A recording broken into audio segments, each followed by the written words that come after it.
కోట మండల కేంద్రంలోని doctor BR Ambedkar SC గురుకుల పాఠశాలను ఎత్తివేయాలన్న ప్రభుత్వ నిర్ణయాన్ని వ్యతిరేకిస్తూ బహుజన యూత్ ఫోర్స్ బీవైఎఫ్ ఆధ్వర్యంలో విద్యార్థి తల్లిదండ్రులు, విద్యార్థులు, వివిధ సంఘాల ఆందోళనలు రెండో రోజు ఉధృతంగా కొనసాగాయి.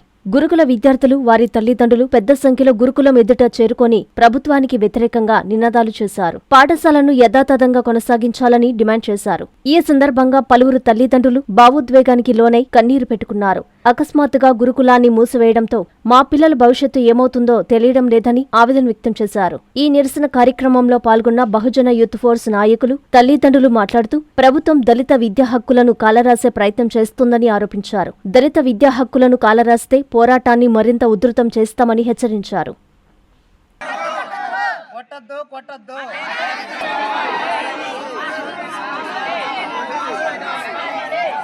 ధర్నా చేసేసి చిలకూరు పోయాం సార్. మేము చిలకూరు పరిస్థితి ఎట్టుందంటే బర్రెలు దొడ్డు, పందిల దొడ్డు కంటే జాస్తిగా ఉంది. కోట పిల్లకాయలు అందరిని తీసుకొని ఒక రూల్ వేసేసి తీసుకుపోయి వాళ్ళంతా ఆడే ఉన్నారు. నేను పోతాను ఆంటీ ఆంటీ నా చుట్టూ తిరిగారు సార్. వాళ్ళ ఆంటీ పరిస్థితి బాగానే లేదు, మన స్కూల్ మనకు కావాలని చెప్పి అక్కడ పిల్లలకు వచ్చి నేను ఫోన్ చేయించాను మన వాళ్ళ పేరెంట్స్కి.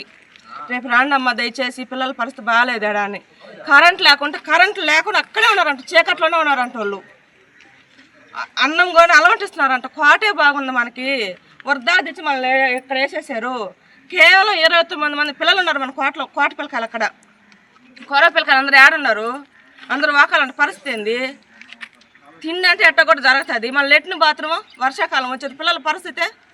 ఇప్పుడు వచ్చేది కరోనా వస్తుంది, మళ్ళీ అది అంటుకుంటా ఒక్క బిడ్డగా అనుకుంటే చాలని సార్. అదే దయచేసి మా గోష్ఠి మీకు కొట్టకుండా పోదు. పిల్లల పరిస్థితి చూస్తే కడుపు మండిపోతున్నారు నాకు అసలు. అనుకుంటే అప్పటాంచి నాకు నిద్ర కూడా పట్ల అసలు. వద్దు హాస్టల్ వద్దు, ఇంకా తీసుకోపోయి ఈది బడిలో చేయించుకుంటాము, అది బెస్ట్ అనిపిస్తుంది అసలు చెప్పాలంటే. స్కూల్ పరిస్థితి బాగాలేక, మా పరిస్థితి బాగాలేక హాస్టల్లో చేరిస్తే నిర్దాక్షిణంగా పిల్లకాయలు వదిలేశారు. పిల్లకాయలు ఇప్పుడు ఈతల్లో ఉన్నారు, మా ఇంట్లో కూర్చున్నారు పిల్లకాయలు. ఇది 3 తీసుకొచ్చాను నేను. 4 పిల్లకాయలు ఇంట్లోనే ఉన్నారు. 10th క్లాస్ బిడ్డ ఉన్నాడు, వాడు ఏం చేయాలని? ఫెయిల్ అవుతాడు. ఏమైనా చేసుకున్న పరిస్థితి ఎవరిది? ఐటీ కాలేజ్ కావాలి, మేము వద్దాను. మళ్ళీ మా పరిస్థితి మమ్మల్ని రోడ్లో దించేశారా? మాకు ఏమన్నా చూపించారు? మాకేమన్నా ఎవరితో మాట్లాడిన సారాలతో మాట్లాడాక మమ్మల్ని లాగుద్దామా, మాకు చెప్పొద్దామా, మాకు ఇబ్బంది అని అంటున్నారు. కానీ మా గురించి ఏమైనా ఆలోచిస్తున్నారా సార్? పిల్లల భవిష్యత్తు ఏమైనా ఆలోచిస్తున్నారా? ఇప్పుడు వాకాడికి పోతాం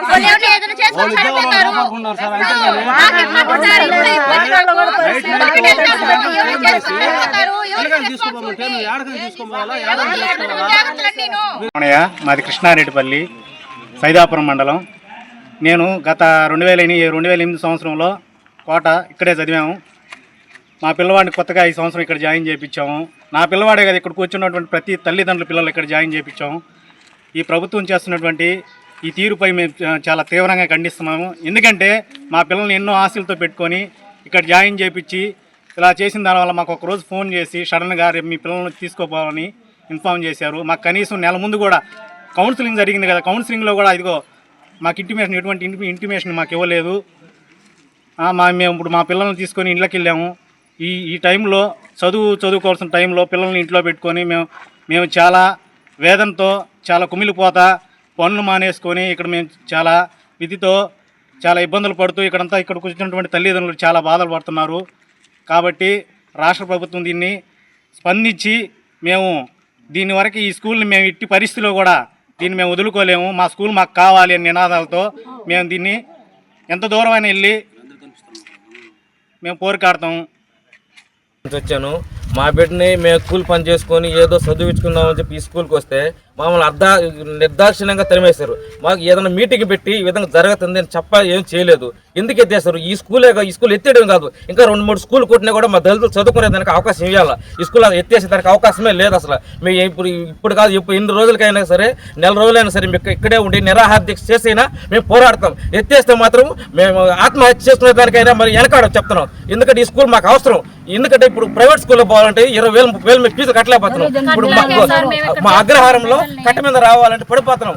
ఇప్పుడు చాలా యాక్సిడెంట్ జరుగుంటాయి. ఇప్పుడు ఎందుకని ప్రభుత్వం ఈ నిర్ణయం తీసుకున్నది మాకు అర్థం కావట్లేదు. ఇప్పుడు మా దళితులనే ఇప్పుడు ఏదైనా బీసీ స్కూల్ ఎత్తేస్తే వాళ్ళు గమ్ముకుంటారా? ఊరుకోరు. మేము ఏం చేయలేము అనుకుంటారు. మేము మాత్రం ఎస్సీ ఎస్టీ మాత్రం ఈ విధంగా చేస్తే మాత్రం ఊరికే దానికి మేము ఒప్పుకోం. మాకు ఖచ్చితంగా ఈ స్కూల్ నిలబెట్టాలా, ఈ స్కూల్ ఇవ్వాల్సిందే. మేమైతే ఒప్పుకునే సమస్య లేదు. నెలైనా సరే 2 నెలలైనా సరే అందరూ ఇక్కడే ఉండి పోరాడతాం.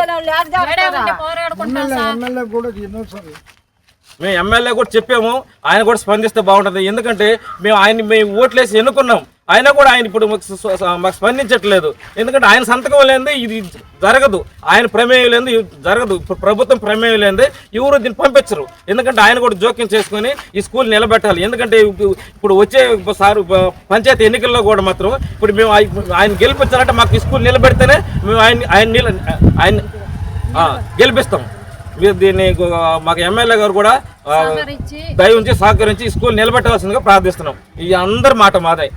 ఎన్ఎల్ హాస్పిటల్స్ అత్యుత్తమ వైద్య సేవలు సామాన్యులకు అందుబాటులో. అపార అనుభవం గల వైద్య నిపుణులు doctor Nagendra Prasad Kulari, managing director, గుండె వ్యాధి వైద్య నిపుణులు గారి ఆధ్వర్యంలో cardiology, neurology, surgical gastroenterology, orthopaedic, ప్రసూతి మరియు గైనకాలజీ, పల్మనాలజీ, జనరల్ మెడిసిన్ మరెన్నో పలు విభాగాల వైద్య సేవలు. అత్యాధునిక ఎక్విప్మెంట్ గల ఐసీయూ, ఆపరేషన్ థియేటర్, క్యాథ్లా, 24/7 ఎమర్జెన్సీ మరియు క్రిటికల్ కేర్, అడ్వాన్స్డ్ మిషనరీ గల ల్యాబ్, సిటీ స్కాన్, ఎక్స్రే, అన్ని కంపెనీల హెల్త్ ఇన్సూరెన్స్ సౌకర్యం కలదు. అందరికీ అందుబాటులో అత్యాధునిక వైద్య సేవలు అతి తక్కువ ఖర్చులో.